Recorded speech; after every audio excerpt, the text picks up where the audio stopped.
One thing I've noticed as well is I've spoken to a few of my friends who are gay, and one of the things they've said, and that makes them very concerned about some of the stuff around the trans issue, is that they feel like because a lot of them were gender non-conforming as children, they may well have ended up being 100%. categorized and encouraged into being trans 100%. simply because they were gay kids.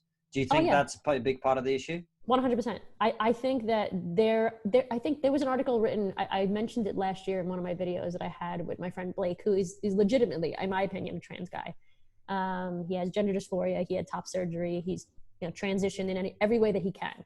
You have a lot of trans friends for a bigot, I have to say. I know. Well, I mean, rational trans people, but obviously they're just tokens, and they're the wrong type of trans because they agree with me. But yeah, most of the trans people, if not all of them that I'm friends with, are rational and very sweet, and they're just like, I want to live my fucking life. Like, it sucks that I had to live this, that I had to experience this, but now I'm transitioned in whatever way that I can. And I mean, my friend Blake and I did a video last year where we talked about the increase in the amount of people in the amount of females identifying as trans in some way has like quadrupled over the last few years, especially in the UK, because the UK is even more progressive than because it's not even progressive in my opinion, but progressive than the States. And there was also a study, I want to say it was the HRC Human Rights Campaign, which is based here. I think it might be worldwide, but I think it's actually based in DC, where like every year they're mentioning trans and non-binary identities and queer more and more in their like yearly reports, and the word lesbian wasn't even mentioned in the last 2 years or something. And it makes young lesbians that are gender non-conforming, which technically all lesbians are gender non-conforming if you really think about it, right? Because we're not conforming to the expectation that we're supposed to date men. So when you dive into things and look at them on a deeper level, it's quite easy to see how a young lesbian or a young gay boy would think that they're trans. And this is happening more and more. Even on YouTube, there are people that are coming out more and more as detransitioners and realizing that they did not have gender dysphoria and they just hated their bodies. Maybe they had dysmorphia, or maybe they just were going through teenage bullshit. I did that. I hated my body for a long time because I wasn't feminine enough. But that doesn't mean that being trans isn't real.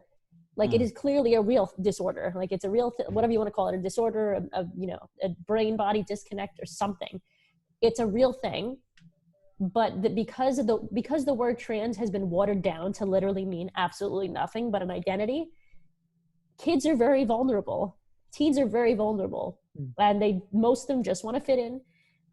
They're already, some of them are already bullied or just feel ostracized in their community for whatever reason. And they're like, well, everyone else is coming out as trans and they're being accepted and they're being loved, and why don't I do that? And it's not the case 100% of the time, of course, but it's happening more and more. And there's something to the reason I talk about it is because it is happening more often than not to people that are female, and I think that says a lot too. No, it's happened to my former colleague and a friend. Her daughter recently came out. A 12-year-old girl came out and told her mother, my friend, when I transition, not if, when. And at the age of 12 years old, and it's part of the reason that we think, oh yeah, they're going to transition.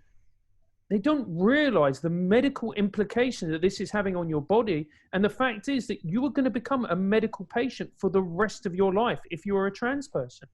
Right. Which is unfortunate in itself. I wish there was like a cis pill. And trans people will tell you that too. Like a true binary trans person, right? Will tell you, like, if there was a cis pill, I would take it tomorrow. And I can't imagine what that would feel like. It's completely not even similar to being LGB at all. Feeling like you're born in the wrong body or feeling like your body is in some way wrong. Yeah, you wouldn't wish it on anyone. I mean, we've had a few trans people on our show talking to them about it. And when they describe it, it's not something you would wish on your worst enemy because it's not a pleasant experience.